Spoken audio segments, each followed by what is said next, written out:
నమస్తే, welcome to okay TV. దాదాపు వారం రోజుల నుంచి అనుకుంటా ఈ గాంధీ విగ్రహానికి సంబంధించి 5,000 కోట్లు ఇన్వెస్ట్ చేయబోతుంది అన్నట్టుగా అధికార పార్టీ నాయకులు చెప్తా ఉన్నారు. ఇంకో పక్క కొంతమంది ఈ 5,000 కోట్లు పెడతామని మేమెప్పుడు చెప్పినామనే కాడికి మాట్లాడుతూ ఉన్నారు.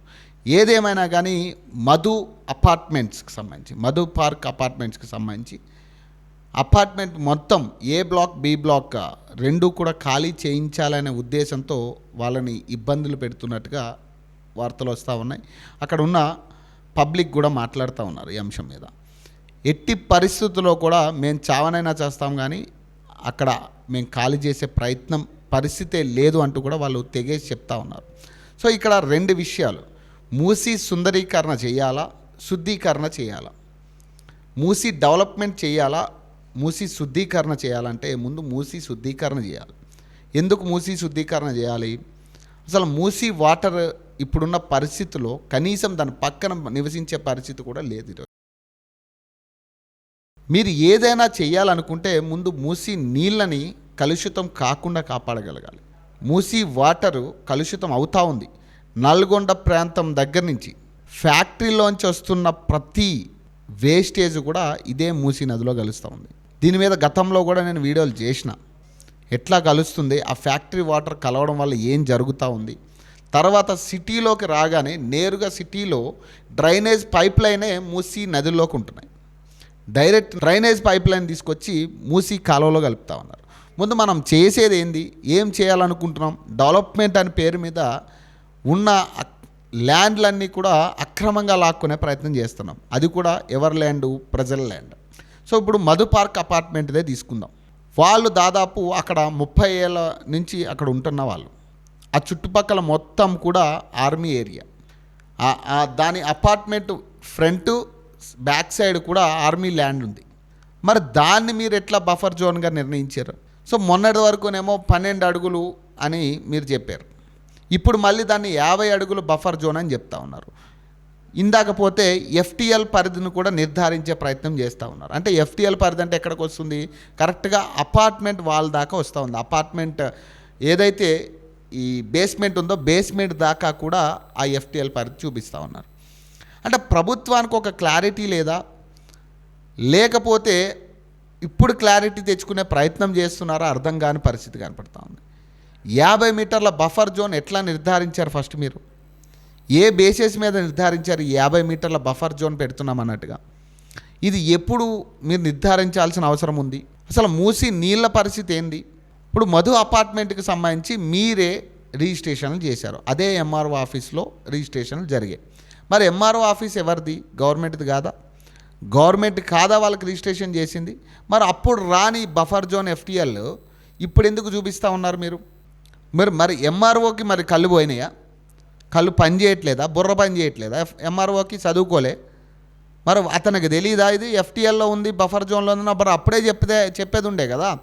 అపార్ట్మెంట్లు నిర్మించుకున్న తర్వాత దాదాపు 500 కుటుంబాలు అందులో నివసిస్తున్న క్రమంలో దాదాపు 2,000 మంది జనాభా అక్కడ ఉన్నారు. ఇప్పుడు మరి 2,000 జనాభా ఉంటున్నప్పుడు కట్టుకునే సమయంలో ఈ బఫర్ జోన్లో ఉంది, ఎఫ్టీఎల్ పరిధిలో ఉంది, మీరు సర్వే చేసే కదా అక్కడ కట్టడాలు అన్నీ జరిగేది కూడా. మీరు సర్వే చేసిన తర్వాతే కదా అక్కడ భూమి పూజ జరిగినా ఏం జరిగినా. ఇప్పుడు ఎంతవరకు పరిధి ఉంది, అపార్ట్మెంట్ పరిధి ఎంతవరకు ఉంది, ఎంతవరకు ప్రైవేట్ ల్యాండ్ ఉన్నది మీరు నిర్ధారించిన తర్వాతే కదా అక్కడ అపార్ట్మెంట్లు కట్టే పరిస్థితి ఉంటుంది. మరి వాళ్ళకి ట్యాక్స్లు వేస్తూ ఉన్నారు, జిహెచ్ఎంసీ ట్యాక్స్ ఉంది, వాటర్ ట్యాక్స్ ఉంది, రోడ్లు వేశారు. అది కూడా మెయిన్ రోడ్డు మీదే ఉంది. అది అపార్ట్మెంట్ కూడా ఎక్కడో లోపల లేదండి, మెయిన్ రోడ్డుకి ఆనుకునే ఉంది అపార్ట్మెంట్.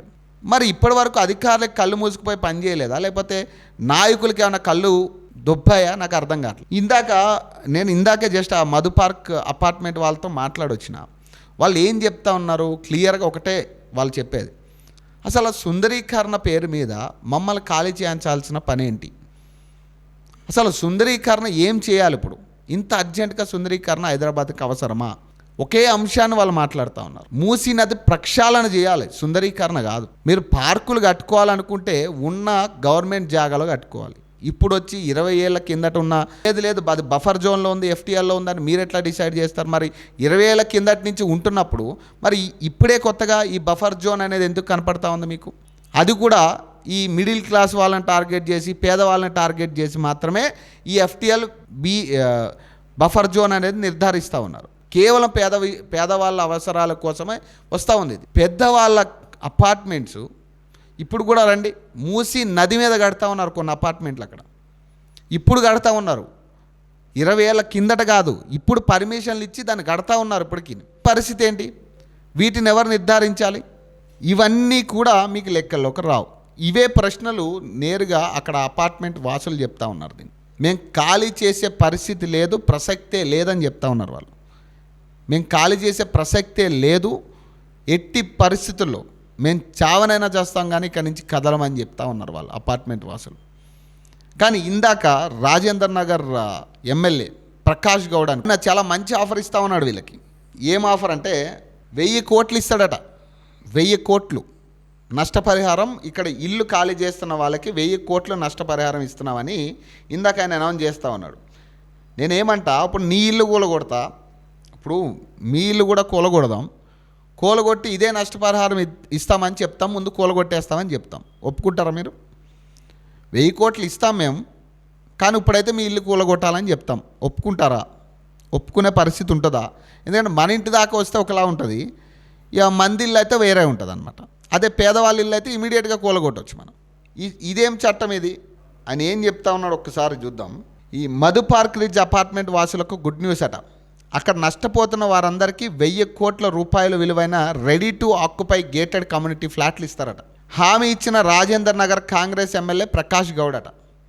మూసీ సుందరీకరణ ప్రాజెక్టులో భాగంగా 5000 కోట్లతో నిర్మించబోయే గాంధీ విగ్రహం కోసం భూసేకరణ చేస్తుండగా నష్టపోతున్న మధు పార్క్ రిడ్జ్ అపార్ట్మెంట్ 450 ఫ్లాట్ల వాసులకు న్యాయం జరిగేలా అదే విస్తరణలో సేమ్ ఎస్ఎఫ్టీ వేరే సురక్షితమైన గేటెడ్ కమ్యూనిటీలో రెడీ టు ఆక్యుపై ఫ్లాట్లను కేటాయించడం జరుగుతుందట.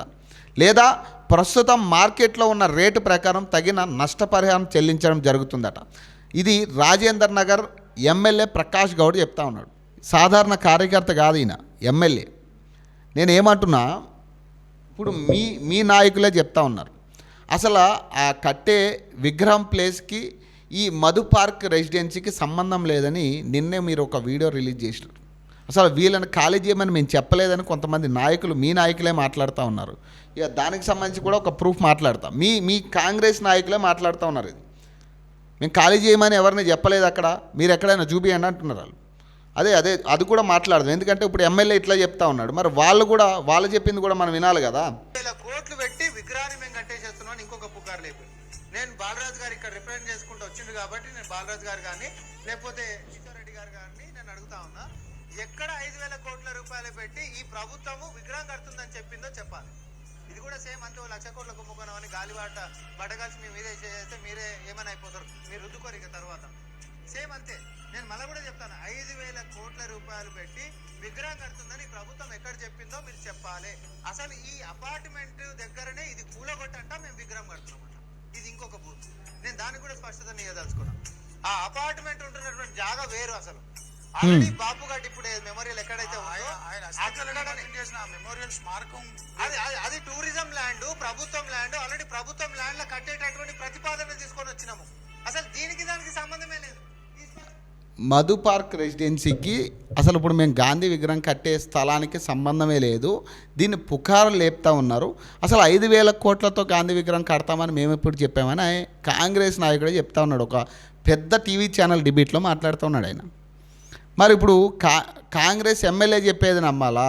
కాంగ్రెస్ నాయకుడు, ఆయన మీడియా చైర్పర్సన్ సామా రామ్మోహన్ రెడ్డి చెప్పేది నమ్మాలా? దేన్ని నమ్మాలి? ఇప్పుడు ఆయన ఏమో మేము అసలు చెప్పలే 5000 కోట్లు, అసలు మధు పార్క్ రెసిడెన్సీకి దీనికి అసలు సంబంధమే లేదు, మేము ఖాళీ చేయిస్తామన్న విషయం కూడా చెప్పలేదంటా ఉన్నాడు ఆయన. ఇప్పుడేమో ఎమ్మెల్యే ఏం చెప్తా ఉన్నాడు, ఇక్కడ నష్టపరిహారం ఇస్తామని ఆయన చెప్తా ఉన్నాడు. ఇప్పుడు నష్టపరిహారం ఇస్తామన్న దానికి ఇప్పుడు అర్థం ఏంటి? ఆటోమేటిక్గా మీరు ఖాళీ చేయించాలన్న విషయం డిసైడ్ అయ్యారు. ఇంకో పక్క గాంధీజీ మునిమనవడే చెప్పిండు కదా, అసలు మాకు అక్కడ విగ్రహం వద్దు, ప్రజల్ని ఇబ్బంది పెట్టి అసలు విగ్రహం కట్టాలన్న ఉద్దేశమే వద్దు, అది గాంధీ వాదం కాదు. ఒకవేళ గాంధీ బతుకున్నా కానీ దాన్ని యాక్సెప్ట్ చేయకపోయేటోడు దయచేసి ఇమీడియట్గా దాన్ని ఆపండి అని ఆయన ట్వీట్ చేసిండు. అయినా కూడా మనకు బుద్ధి రావట్లేదు. అదే అజ్ఞానంతో ఏడుస్తూ ఉన్నాం మనం. మన తరహా ఎట్లా ఉందంటే, నేను పట్టుకున్న కుందేలకే 5 కాళ్ళు అన్నట్టు ఉంది ఇప్పుడు పంచాయతీ. ఇక నువ్వు పట్టుకున్నదే ఇక 5 కాళ్ళు అంటే ఇక అందరూ కూడా దానికి 5 కాళ్ళే ఉన్నాయని నమ్మేటట్టు నువ్వు చేస్తున్నావు. కాబట్టి నేనేమంటున్నా, మీరు 1000 కోట్లు ఇవ్వాల్సిన పని లేదు. 5,000 కోట్లతో మీరు విగ్రహమే కట్టుకుంటారా, లేకపోతే ఇంకోటి చేస్తారా, అది కూడా ప్రజాధనమే. ఎవడి జేబులోంచి తీసే పైసలు కాదు ఇవి. మీకు అంతగా ప్రేమ ఒలికిపోతూ ఉంటే, సడన్గా గాంధీజీ మీద మీకు అంత ప్రేమ వచ్చేస్తే, ఉన్న గాంధీ విగ్రహాలను సరైన మెయింటెనెన్స్ చేయండి ఫస్ట్. వాటిని మెయింటెనెన్స్ చేసిన తర్వాత మనం విగ్రహం పెద్దది పెట్టుకోవాలా వద్దా అనేది ఆలోచిద్దాం. అసలు ఒక్క నాయకుడు దాన్ని పట్టించుకున్నట్టు లేడు. ఇప్పుడు పెద్ద విగ్రహం పెట్టేస్తే ఎవడు పట్టించుకుంటాడు దాన్ని? కాబట్టి మనం విగ్రహం కట్టుకోవాలనుకున్నా ఏం కట్టుకోవాలన్నా ఫస్ట్ ప్రజల్ని ఇబ్బంది పడేటట్టు కాకుండా మన నిర్ణయాలు ఏమైనా కానీ ప్రజలకు ఉపయోగపడేటట్టు ఉండాలి. నలుగురికి ఉపయోగపడే నిర్ణయాలు తీసుకుంటే అందరూ స్వాగతిస్తారు. లేదా ఒక పని చేయి, మీ మంత్రులు, క్యాబినెట్ మంత్రులు ఎవరైతే ఉన్నారో వాళ్ళ విల్లాలా లేకపోతే వాళ్ళ ఈ ఫామ్ హౌస్లా ఉంటాయి కదా, వాటిని ఇచ్చే మనం. ఇంకా త్యాగశీలు అవుతారు వీళ్ళు, త్యాగశీలు అవుతారు. వాళ్ళ ప్రాంతాలు ఏవైతే ఇప్పుడు నడిబొడ్డున వీళ్ళకి చాలా కాంప్లెక్స్లు ఉంటాయి, షాపింగ్ కాంప్లెక్స్లు. ఈ షాపింగ్ కాంప్లెక్స్లు ఇచ్చేస్తే ఆ ప్లేస్లో గడితే ఇంకా వాళ్ళ పేరు చరిత్రలో నిండిపోతుంది. గాంధీ విగ్రహానికి పలానా మంత్రి స్థలం ఇచ్చిండ్రా, స్థలం కేటాయించిండ్రా అని చరిత్రలో నిలిచిపోతుంది. ఈ ఐడియా ఆలోచించండి. ప్రజల దగ్గర పీకాల్సిన అవసరం లేదు మనం. కాబట్టి ఇకనైనా బుద్ధి తెచ్చుకుని ఇట్లాంటి డబల్ గేమ్ మానేసి ప్రజలకు ఉపయోగపడే పనులు చేస్తే చాలా బాగుంటుంది అని నా కోరిక. సో మరిన్ని అప్డేట్స్ కోసం చూస్తూనే ఉండండి ఓకే టీవీ.